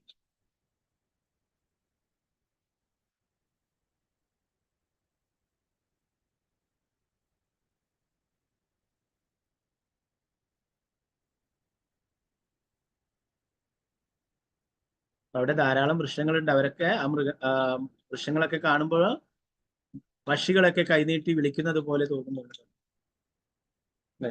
വൃന്ദാവനത്തിലൊക്കെ വൃക്ഷങ്ങൾ കണ്ടിട്ടുണ്ടാവും അല്ലെ, മനോഹരമായിട്ടുള്ള വൃക്ഷങ്ങൾ. അതിങ്ങനെ വ്രജഭൂമിയെ നമസ്കരിക്കുന്ന പോലെ കാണാൻ സാധിക്കും അല്ലെ. അതിന്റെ നമ്മളടുത്തുള്ള ഇവിടെയൊക്കെയുള്ള വൃക്ഷങ്ങളൊക്കെ മുകളിലേക്ക് പോവുകയാണ് അല്ലെ. അത് വളരുന്നതിനെ താഴ്ന്നു വന്ന് ഭഗവാന് നമിക്കുന്നത്, വ്രജഭൂമിയെ നമിക്കുന്നത് പോലെ കാണും അല്ലെ. അതൊക്കെ പറയുന്നു. അവിടെയുള്ള വൃക്ഷങ്ങളും വൃന്ദാവനത്തിലെ വൃക്ഷങ്ങളും അതൊക്കെ ഭഗവാന്റെ സേവകരാണെന്നാ പറയുന്നു. നമുക്കത് വൃക്ഷങ്ങളായിട്ട് തോന്നുന്നു. അവരൊക്കെ പരം വൈഷ്ണവരാണ്, ഭഗവാൻ സേവകരാണെന്ന് നമ്മുടെ ദൃഷ്ടിയിൽ അവർ മരങ്ങളായിട്ട് കാണുന്നു. എന്നാൽ അവർ ഭഗവാന്റെ ലീലയില് പങ്കെടുക്കുന്ന ഭഗവാന്റെ പരിശുദ്ധ ഭക്തന്മാരാണ്. പ്രത്യേകിച്ച് നിധിവനത്തിലുള്ള മരങ്ങളൊക്കെ അവരൊക്കെ ഭഗവാന്റെ ഗോപികമാരാണ്. നമ്മുടെ ദൃഷ്ടിയിൽ അത് മരങ്ങളായിട്ട് കാണുന്നു. ഭഗവാന്റെ കൂടെ നൃത്തം ചെയ്യുന്നതാണ്. നിധിവനത്തിലൊക്കെ പോയവരൊക്കെ കണ്ടിട്ടുണ്ടാവും.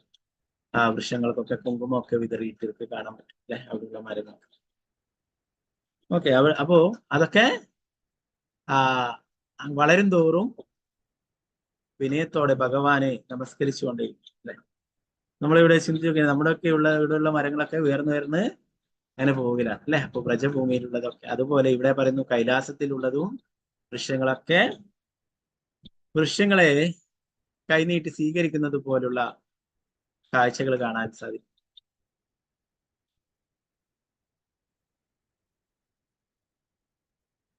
അതുപോലെ തന്നെ ആനക്കൂട്ടങ്ങളൊക്കെ നീങ്ങുമ്പോൾ കൈലാസ പർവ്വതവും അവയ്ക്കൊപ്പം നീങ്ങുന്നതായിട്ട് തോന്നുമെന്ന് പറഞ്ഞു.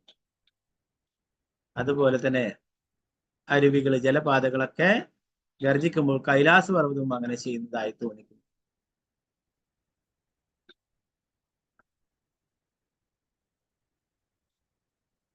പതിനാല് 15 ശ്ലോകങ്ങൾ ഒരുമിച്ചാണ് നമുക്ക് നോക്കാം. മന്ദാരേ പാരിജാതസ്യ സരളൈ ശോഭശോഭിതം തമാലൈ സാലതാലശ്യ കോവിദാരാസനാർജുനൈ ചൂതൈ കദംബൈർനീപൈശ നാഗപുന്നാഗചംബഹൈ പാടലാശോക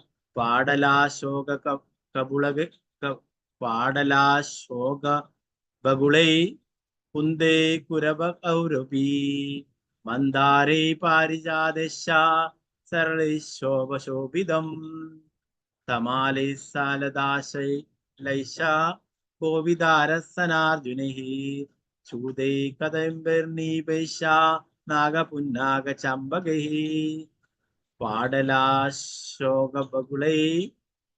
കുന്ദേ കുരവ കൗരവീ.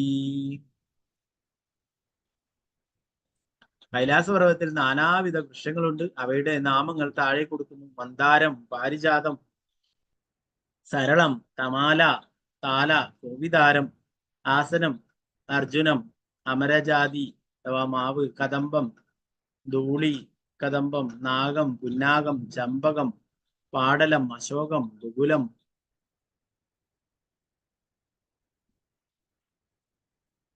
കുന്ദ, കുരബകം, സുഗന്ധികളായ പുഷ്പങ്ങൾ ഉണ്ടാകുന്ന ഇത്തരം വൃക്ഷങ്ങളാൽ അലങ്കൃതമാണ് കൈലാസം. ധാരാളം ദിവ്യവൃക്ഷങ്ങൾ അല്ലെ. പാരിജാതമൊക്കെ ദിവ്യവൃക്ഷങ്ങളാണ് അല്ലെ. ഭഗവാൻ ദേവലോകത്ത് നിന്ന് കൊണ്ടുവന്നിട്ടുള്ളതാണ് പാരിജാതം.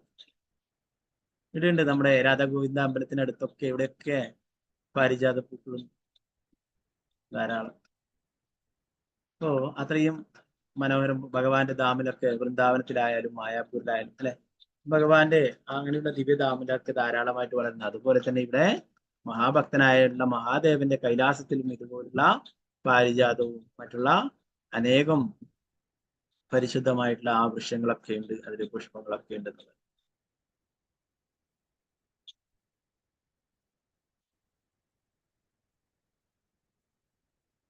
16-ാമത്തെ ശ്ലോകം. സ്വർണാർണാശതപത്രൈശ വരാരേണുകചാദിഭിഃ കുബ്ജകൈർമല്ലികാഭിശ്ച മാധവീവിഷമണ്ഡിതം. സ്വർണവർണ്ണമുള്ള താമരകൾ, സുഗന്ധവ്യഞ്ജന വൃക്ഷങ്ങൾ, മാധവി, മാലതി, കുബ്ജ, മല്ലിക തുടങ്ങിയ മറ്റു വൃക്ഷങ്ങളും കൈലാസത്തിലുണ്ട്. സ്വർണവർണ്ണമുള്ള താമരകളുണ്ടെന്ന് പറഞ്ഞു.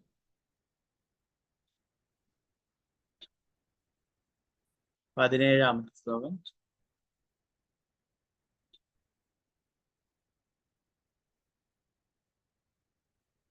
വനാസോദുംബരാശ്വത്വാ ലക്ഷ്യന്യോ ക്രോധഹോ പുങ്കുഭിഃ ഊർജൈരോഷധിഭൂഗേ രാജഭൂഗേശ ജംബുഭിഃ. കഥാ, പ്ലാവ്, ജുലര, ആൽ, പ്ലാഷ, നൈഗ്രോധ, പെരുങ്കായം ഉൽപ്പാദിപ്പിക്കുന്ന വൃക്ഷം എന്നീ മരങ്ങളാലും കൈലാസപർവ്വതം അലങ്കരിക്കപ്പെട്ടിരിക്കുന്നു. ഭൂമുകളും ഊർജപത്രങ്ങളും അതുപോലെ രാജപൂകങ്ങളും ഞാറയും മറ്റനേകം വൃക്ഷലതാദികളും കൈലാസം. അനേകം നമ്മൾ പേര് പോലും കേൾക്കാത്ത തരത്തിലുള്ള തന്നെ ധാരാളം അത്ഭുതകരങ്ങളായിട്ടുള്ള മരങ്ങളും വൃക്ഷങ്ങളും ഉണ്ടെന്ന് പറയുന്നു. 18-ാമത്തെ ശ്ലോകം.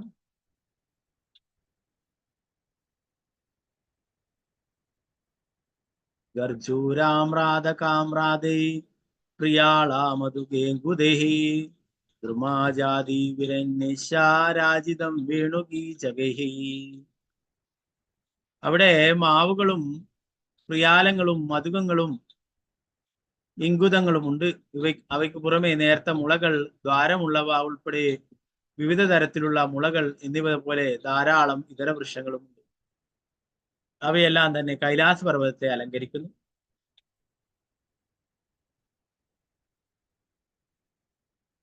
പത്തൊമ്പത് 20 ശ്ലോകങ്ങള്. കുമുദോൽപലകൽഹാര ശതപത്രാവനർദ്ദിഭിഃ നളിനീഷു കളം ഗൂജത് ജഗവൃന്ദോപശോഭിതം മൃഗൈശാഖാ മൃഗൈക്രോഡൈർ മൃഗേന്ദ്രശല്യഗൈ രവയശരഭൈർവ്യാഗ്രൈ രുരുഭിർ മഹിഷാദിഭിഃ.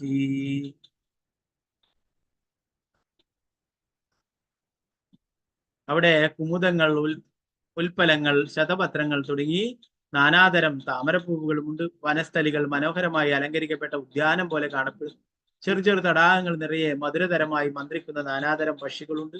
കലമാൻ, കുരങ്ങുകൾ, പന്നികൾ, സിംഹങ്ങൾ, വൃക്ഷങ്ങൾ, ശല്യകങ്ങൾ, കാട്ടുപശുക്കൾ, കാട്ടുകഴുതകൾ, കടുവകൾ, ചെറുമാനുകൾ, പോത്തുകൾ തുടങ്ങി മറ്റനേകം മൃഗങ്ങളും കൈലാസത്തിലുണ്ട്. അവയെല്ലാം അവയുടെ ജീവിതം ആസ്വദിക്കുന്നു.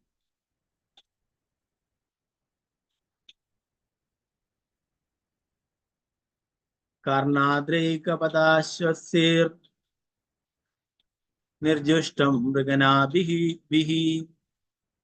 കദളീഷണ്ഡ സംരുദ്ധാ നളിനീ പൂളിനാ ശ്രീം.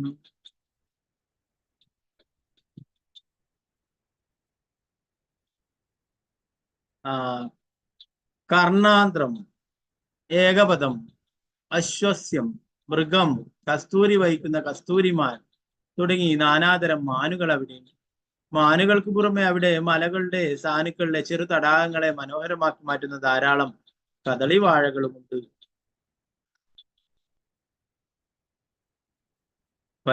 പര്യസ്തം നന്ദയാ സത്യ സ്നാന പുണ്യാതരോദയാ വിലോക്യാ ഭൂദേശഗിരിം വിബുധാ വിസ്മയം യയൂ. അവിടെ സതി പതിവായി സ്നാനം ചെയ്തിരുന്ന അളകനന്ദ എന്ന ചെറു തടാകമുണ്ട്. ആ സ്നാനഘട്ടം വിശേഷാൽ മംഗളകരമാണ്. കൈലാസപർവ്വതത്തിന്റെ പ്രത്യേക സൗന്ദര്യം ആസ്വദിച്ച് ദേവന്മാരെല്ലാം ആ മഹത്തായ ഐശ്വര്യം ദർശിച്ച് അത്ഭുതസ്തബ്ധരായി. അപ്പൊ അവിടെ സതീദേവി നിത്യവും സ്നാനം ചെയ്തിരുന്ന അളകനന്ദ എന്ന തടാകമുണ്ട് എന്ന് പറയുന്നു. ആ സ്നാനഘട്ടം മംഗളകരമായിട്ടുള്ളതാണെന്ന് പറയുന്നു. അപ്പൊ ഇങ്ങനെയുള്ള സൗന്ദര്യങ്ങളൊക്കെ ആസ്വദിച്ച എല്ലാ ദേവന്മാരും അത്ഭുതസ്തബ്ധരായി. ഭാവാർത്ഥം ശ്രീല പ്രഭുപാദിച്ചു. സതി പതിവായി സ്നാനം ചെയ്തിരുന്നത് ഗംഗാജലത്തിലായിരുന്നെന്ന് ഭാഗവത ചന്ദ്രിക എന്ന ഭാഗവത വ്യാഖ്യാനത്തിൽ പറയുന്നു. മറ്റു വാക്കുകളിൽ പറഞ്ഞാൽ കൈലാസ പർവ്വതത്തിലൂടെയാണ് ഗംഗ പ്രവഹിക്കുന്നത്. അതിന് അത്തരത്തിലുള്ള ഒരഭിപ്രായം സ്വീകരിക്കുന്നതിന് എല്ലാ ന്യായീകരണം. കാരണം ഗംഗ മഹാദേവന്റെ ജടയിൽ നിന്നും പ്രവഹിക്കുന്നു. ഗംഗാജലം അദ്ദേഹത്തിന്റെ ശിരസിൽ വിശ്രമിച്ച ശേഷം ലോകത്തിന്റെ നാനാ ഭാഗങ്ങളിലേക്ക് ഒഴുകുന്നതാകയാൽ സതി സ്നാനം ചെയ്തിരുന്ന തടാകത്തിലെ ജലം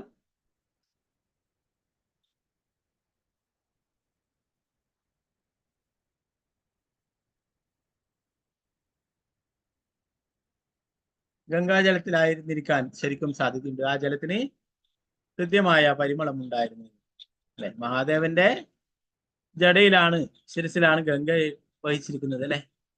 അതുകൊണ്ട് തന്നെ പറയുന്നു ഇവിടെ അവിടെയുള്ള തടാകങ്ങളും മറ്റുമൊക്കെ ഗംഗയുടെ ഭാഗങ്ങളാണെന്നാ പറയുന്നത്.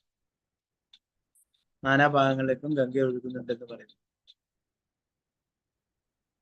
അതുകൊണ്ട് തന്നെ സതീദേവി സ്നാനം ചെയ്തിരുന്നത് ഗംഗാജലത്തിലായിരുന്നെന്ന് ഭാഗവത ചന്ദ്രിക എന്നുള്ള വ്യാഖ്യാനത്തിൽ പറയുന്നുണ്ടെന്ന് പറയും.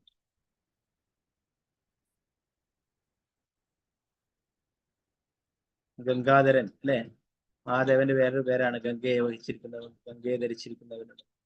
അതുകൊണ്ട് തന്നെ ഗംഗാജലത്തിലാകാൻ സാധ്യത. 23-ാമത്തെ ശ്ലോകം പറയുന്നു.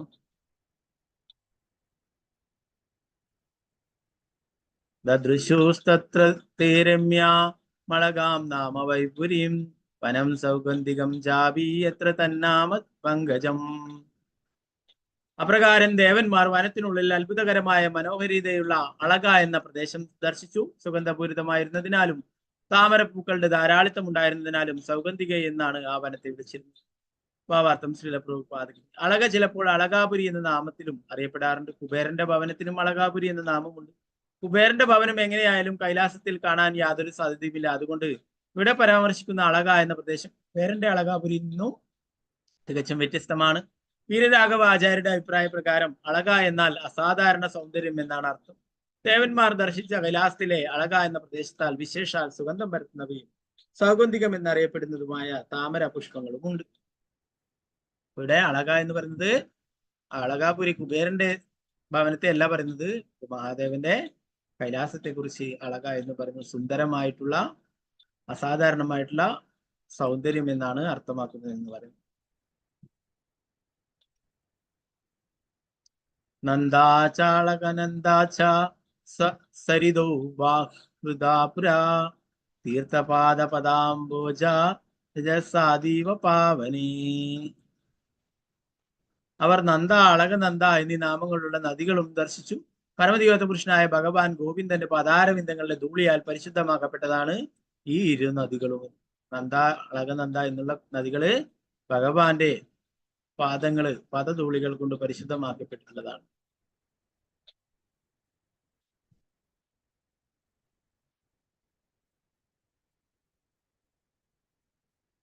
യയോസുരസ്ത്രീയാ ശത്തരവരുഹ്യ സാധിഷ്ണദാ ക്രീഡന്തി പുംസസിഞ്ചന്ത്യോ വിഗാഹ്യാരതികർഷിതഃ. എന്റെ പ്രിയപ്പെട്ട ശത്ത, വിതുര, സ്വർഗീയ സ്ത്രീകൾ തങ്ങളുടെ ഭർത്താക്കന്മാരുമൊത്ത് സ്വന്തം വിമാനങ്ങളിൽ താഴേക്കിറങ്ങി വന്ന്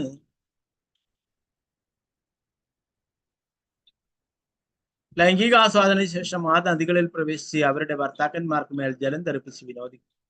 ഭാവാർത്ഥം ശ്രീല പ്രഭുപാദ്. സ്വർഗീയ ഗ്രഹങ്ങളിലെ സ്ത്രീകൾ പോലും ലൈംഗിക വിചാരങ്ങളാൽ കളങ്കിതരാണെന്ന് ഇവിടെ മനസ്സിലാക്കും. അവർ നന്ദ, അളകനന്ദ നദികളിൽ സ്നാനം ചെയ്യുന്നതിന് സ്വന്തം വിമാനങ്ങളിൽ വരുന്നു.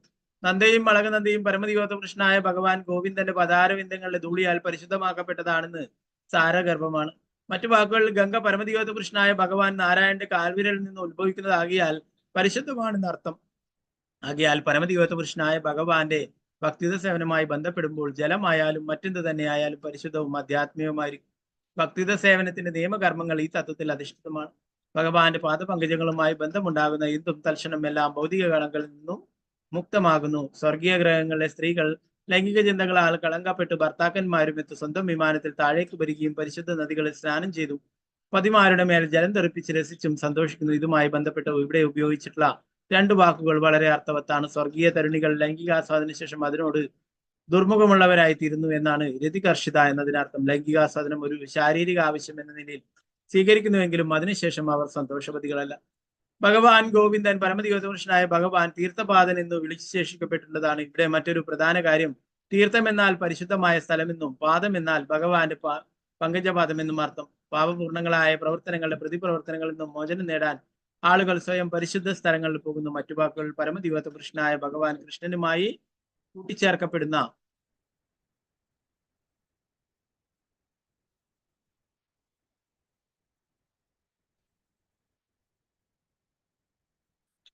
എല്ലാവരും പരിശുദ്ധമാക്കപ്പെടുന്നു. ഭഗവാന്റെ പാദപങ്കജങ്ങൾ തീർത്ഥപാദങ്ങൾ എന്ന് വിളിക്കപ്പെടുന്നു. എന്തുകൊണ്ടെന്നാൽ അവയുടെ സംരക്ഷണത്തിൽ നൂറുകണക്കിന് ആയിരക്കണക്കിന് വിശുദ്ധ വ്യക്തികൾ തീർത്ഥസ്ഥലങ്ങളെ പുണ്യവൽക്കരിക്കുന്നു. ഗൗഡീയ വൈഷ്ണവ സമ്പ്രദായത്തിലെ ഒരു മഹാചാര്യനായ ശ്രീല നരോത്തമദാസ് ഠാക്കൂർ വിവിധ തീർത്ഥസ്ഥലങ്ങളിൽ പോകരുതെന്ന് നമ്മെ ഉപദേശിക്കുന്നു. ഒരു സ്ഥലത്ത് നിന്നും മറ്റൊരു സ്ഥലത്തേക്ക് പോകുന്നത് പ്രയാസങ്ങൾ ഉണ്ടാക്കുമെന്ന കാര്യത്തിൽ സംശയം വേണ്ട. അതേസമയം ഭഗവാൻ ഗോവിന്ദന്റെ പാദപങ്കജങ്ങളിൽ ശരണം തേടാൻ ബുദ്ധിയുള്ള ഒരുവൻ അതിലൂടെ തീർത്ഥസ്ഥലങ്ങൾ സന്ദർശിച്ചാൽ ലഭിക്കുന്ന ഫലം യാന്ത്രികമായി നേടാൻ കഴിയും. ഭഗവാൻ ഗോവിന്ദന്റെ പാദപങ്കജങ്ങളിൽ സേവനം ഉറപ്പിച്ചിട്ടുള്ള ഒരുവൻ തീർത്ഥപാദൻ എന്ന് വിളിക്കപ്പെടുന്നു. അവൻ വിവിധ തീർത്ഥസ്ഥലങ്ങളിൽ യാത്ര ചെയ്യേണ്ട ആവശ്യമില്ല. അത്തരം യാത്രകൾ കിട്ടുന്ന എല്ലാ ഫലങ്ങളും ഭഗവാന്റെ പാദാരവിന്ദങ്ങളെ ഭക്തിയുടെ സേവന നിർവഹണം കൊണ്ട് അവന് കിട്ടും. ഭഗവാന്റെ പാദപത്മങ്ങളിൽ അടിയുറച്ച വിശ്വാസമുള്ള ഒരു പരിശുദ്ധ ഭക്തന് അദ്ദേഹം താമസിക്കുവാൻ തീരുമാനിക്കുന്ന ലോകത്തിലെ ഏതു സ്ഥലത്തും തീർത്ഥസ്ഥലം സൃഷ്ടിക്കുവാൻ സാധിക്കും. തീർത്ഥി കൂർവന്തി തീർത്ഥാനി ഭാഗവതം 1:13-10 പറയും. പരിശുദ്ധരായ ഭക്തന്മാരുടെ സാന്നിധ്യത്താൽ ഏത് സ്ഥലവും പരിശുദ്ധമാക്കപ്പെട്ടു. ഭഗവാനോ ഭഗവാന്റെ പരിശുദ്ധ ഭക്തനോ തങ്ങുകയോ വസിക്കുകയോ ചെയ്യുന്ന സ്ഥലം യാന്ത്രികമായി തീർത്ഥസ്ഥലമായി പരിണമിക്കും. കുറെ കൂടി വ്യക്തമാക്കിയാൽ 100% ഭഗവാന് വേണ്ടിയുള്ള ഭക്തിത സേവനത്തിൽ ഏർപ്പെടുന്ന അത്തരം ഒരു പരിശുദ്ധ ഭക്തന് ലോകത്തിൽ ഏത് ഭാഗത്തുള്ള ഏത് സ്ഥലത്തും വസിക്കാൻ കഴിയും. ആ സ്ഥലം വളരെ പെട്ടെന്ന് പരിശുദ്ധ സ്ഥലമായി പരിണമിക്കുകയും ചെയ്യും.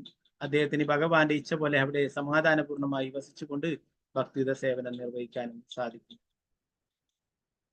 ഇപ്പോ തീർത്ഥസ്ഥലങ്ങളൊക്കെ കാണാം അല്ലെ, ഗംഗയും മറ്റുള്ള പുണ്യനദികളൊക്കെ ഉണ്ട് അല്ലെ. അവിടെയൊക്കെ കുളിച്ചാല് പാപങ്ങളൊക്കെ ഇല്ലാതായിത്തീരുന്നു. ഇപ്പോ ഇങ്ങനെയുള്ള ഈ പുണ്യനദികളിലൊക്കെ സാധാരണ ജനങ്ങൾ വന്ന് കുളിച്ച് അവരുടെ പാപങ്ങളൊക്കെ അതിൽ കഴുകിക്കളയും അല്ലെ. ഈ പാപങ്ങളിൽ നിന്നൊക്കെ അവരൊക്കെ എങ്ങനെ മുക്തയാകും എന്ന് ചോദിക്കുന്നു. ഗംഗയും മറ്റുള്ളവരൊക്കെ എങ്ങനെ മുക്തയാകും ആ പാപങ്ങളിൽ നിന്ന്?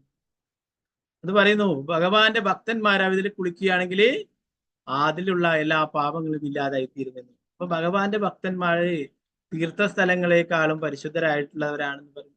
ശ്രീല പ്രഭുപാദരെ പോലുള്ള പരിശുദ്ധ ഭക്തന്മാരൊക്കെ അല്ലെ, എവിടെ പോകുന്നുണ്ടോ അവിടെയൊക്കെ തീർത്ഥസ്ഥലങ്ങളായിട്ട് മാറും. നമുക്കറിയാം, ഭാരതത്തിലുള്ള സ്ഥലങ്ങളിലെല്ലാം പ്രഭുപാദര് പോയിട്ട് കൃഷ്ണാബോധം പ്രചരിപ്പിച്ചിട്ടുള്ളത് അല്ലെ, വിദേശത്ത് അല്ലെ. ഇന്നലെ അതിന്റെ അമേരിക്കയിൽ എത്തിച്ചേർന്നതിന്റെ ആ ഒരു ദിവസമാണ്, എത്തിച്ചേർന്ന ദിവസമാണ് അമേരിക്കയിലെ പ്രഭുപാദര് എത്തിച്ചേർന്നത് അല്ലെ. പ്രഭുപാദര് ആ കപ്പലിൽ നിന്ന് നോക്കുമ്പോൾ തന്നെ അമ്പരചുംബികളായിട്ടുള്ള ആകാശം മുട്ടുന്ന ബിൽഡിങ്ങുകളും അല്ലെ, ഡബിൾ ഡെക്കർ ബസ്സുകളും മറ്റുള്ള ആഡംബരപൂർണമായിട്ടുള്ള ജീവിതം നയിക്കുന്നവരൊക്കെയാണ് അല്ലെ. അത് കണ്ടിട്ടാണ് പ്രഭുപാദര് പറഞ്ഞത്, ഭഗവാനെ അങ്ങ് വിചാരിക്കുന്നുണ്ടെങ്കിൽ എനിക്ക് ഇവിടെ കൃഷ്ണാബോധം പ്രചരിപ്പിക്കുവാൻ, അങ്ങ് ആഗ്രഹിക്കുന്നുണ്ടെങ്കിൽ എനിക്ക് അങ്ങയെ പറ്റിയിട്ട് പറഞ്ഞു കൊടുക്കാൻ സാധിക്കും. ഇവർക്കൊക്കെ അങ്ങയെക്കുറിച്ച് അറിയാനുള്ള മനസ്സുണ്ടാക്കണമേ എന്ന് പ്രഭുപാദര് പറഞ്ഞു. ഞാൻ അങ്ങയുടെ കയ്യിലെ വെറും ഒരു പാവയാണ്, അങ്ങേക്ക് എന്ത് വേണമെങ്കിലും എന്നെ കൊണ്ട് ചെയ്യിക്കാം. അങ്ങ് ആഗ്രഹിക്കുന്നു ഇവരൊക്കെ ഭക്തന്മാരാവണം, ഭഗവാനെ കുറിച്ച് അറിയപ്പെടണമെന്നെങ്കിലേ അവർക്ക് മനസ്സിലാക്കാൻ സാധിക്കുമെന്ന് പറഞ്ഞു.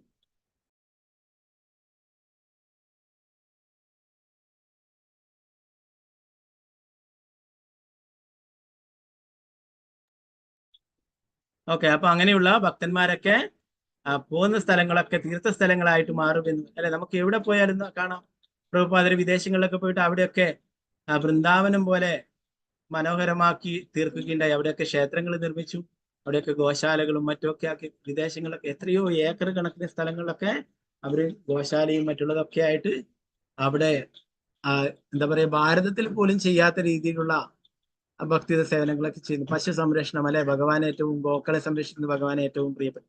അപ്പൊ അങ്ങനെ ധാരാളം സ്ഥലങ്ങൾ അവിടെയൊക്കെ പ്രഭുപാദര് പറയുന്നു, ഭഗവാൻ എവിടെയുണ്ടോ അവിടമാണ് വൃന്ദാവനം എന്ന് പറയുന്നത് അല്ലെ. വൃന്ദാവനം എന്ന് പറയുന്നത് നമ്മുടെ കോൺഷ്യസ്നെസ് ആണ് എന്ന് പറയുന്നു. എവിടെയാണോ നമ്മളുള്ളത് അല്ലെ, ഭഗവാൻ എവിടെയാണോ ഉള്ളത് അവിടെ വൃന്ദാവനം. നമ്മൾ ചൈതന്യ ചരിതാമൃതത്തിൽ പഠിച്ചു അല്ലെ, അദ്വൈതാചാര്യരോട് മഹാപ്രഭുവിനെ വഴിതെറ്റിച്ച് ശാന്തിപൂരിൽ എത്തിച്ചപ്പോൾ മഹാപ്രഭു ചോദിക്കണ്ടേ, അദ്വൈതാചാര്യ നീയും വൃന്ദാവനത്തിൽ എത്തിയ ചോദിക്കുന്നത് അല്ലെ. അദ്വൈതാചാര്യ പറഞ്ഞു, അങ്ങ് എവിടെയുണ്ടോ അവിടെ വൃന്ദാവനമാണെന്ന്. അപ്പൊ അവിടെ പ്രഭുപാദർ അങ്ങനെ വിദേശത്തൊക്കെ ഭഗവാനെ കൊണ്ടുപോയി അവിടെയൊക്കെ വൃന്ദാവനമാക്കി മാറ്റുകയുണ്ടായി. അതുപോലെ ജഗന്നാഥ്, ബലദേവ്, സുഭദ്ര അവരെ കൊണ്ടുപോയി അവിടെയൊക്കെ രഥയാത്രകൾ സംഘടിപ്പിക്കുകയുണ്ടായി. അവിടെയൊക്കെ ജഗന്നാഥപുരിയായി എല്ലാം ഭഗവാന്റെ ദിവ്യധാമുകളാക്കി മാറ്റുകയുണ്ടായി അല്ലെ. ലോകത്തിൽ എവിടെ പോയാലും അവിടെയൊക്കെ ഇസ്കോണിന് ക്ഷേത്രങ്ങളുണ്ട്, അവിടെയൊക്കെ ഭഗവാന്റെ ഭക്തിയുടെ സേവനങ്ങളൊക്കെ ചെയ്യും അല്ലെ. ഇപ്പൊ ഇവിടെ പറയുന്ന തീർത്ഥസ്ഥലങ്ങൾ, ഭഗവാന്റെ പരിശുദ്ധ ഭക്തന്മാരെ വസിക്കുന്ന സ്ഥലവും തീർത്ഥസ്ഥലങ്ങളാണെന്ന് പറയും. ഓക്കെ, ബാക്കി ഭാഗങ്ങൾ നമുക്ക് നാളത്തെ ക്ലാസ്സിൽ എടുക്കാം. ഓക്കെ, എല്ലാവർക്കും നന്ദി. എന്തെങ്കിലും സംശയങ്ങൾ ഉണ്ടെങ്കിൽ നമുക്ക് നാളത്തെ ക്ലാസ്സിൽ നോക്കാം. ഓക്കെ, ഇപ്പൊ തീർത്ഥസ്ഥലങ്ങളെ കുറിച്ച് പറഞ്ഞപ്പോഴാണ് പ്രഭുപാദരുടെ ശിഷ്യയുടെ ക്ലാസ് ആണ് ശ്രീമദ് ഭാഗവതം ക്ലാസ് അമ്പലത്തില്. അപ്പൊ പറ്റുന്നവരൊക്കെ പങ്കെടുക്കുക. ഓക്കെ, കേട്ടാലും മതി. നമുക്ക് ചിലപ്പോൾ അവരുടെ സ്ലാങ് ചിലപ്പോൾ മനസ്സിലായെന്ന് വരില്ല, എങ്കിലും നമ്മള് കേൾക്കുക. സാധുസംഘ പ്രഭുപാദരുടെ പ്രിയപ്പെട്ട ശിഷ്യയാണ്, സുരഭി മാതാജിയുടെ ക്ലാസ് ആണ് ഇന്ന്. ഓക്കെ, ഹരേ കൃഷ്ണ. അപ്പൊ എന്തെങ്കിലും സംശയങ്ങളുണ്ട് നാളത്തെ ക്ലാസ്സിൽ എടുക്കാം. വാഞ്ചകൽപതരൂപശ കൃപാ സിന്ധുഭ്യവച പതിദാനം ഭാവനേഭ്യോ വൈഷ്ണവേഭ്യോ നമഃ. അനന്തപുരി വൈഷ്ണവ വൃന്ദത്തിലെ ശ്രീ പ്രഭുപാദ് ജയ ഗുരുരാജ് പ്രമാണേ. ഹരേ കൃഷ്ണ. ഓക്കെ, അപ്പൊ എന്തെങ്കിലും സംശയങ്ങളുണ്ടെങ്കിൽ നാളത്തെ ക്ലാസ്. ഹരേ കൃഷ്ണ. ഹരേ കൃഷ്ണ പ്രഭുജി. ഹരേ കൃഷ്ണ. ഹരേ കൃഷ്ണ. ഹരേ കൃഷ്ണ പ്രഭുജി. ഹരേ കൃഷ്ണ. ഹരേ കൃഷ്ണ പ്രഭു.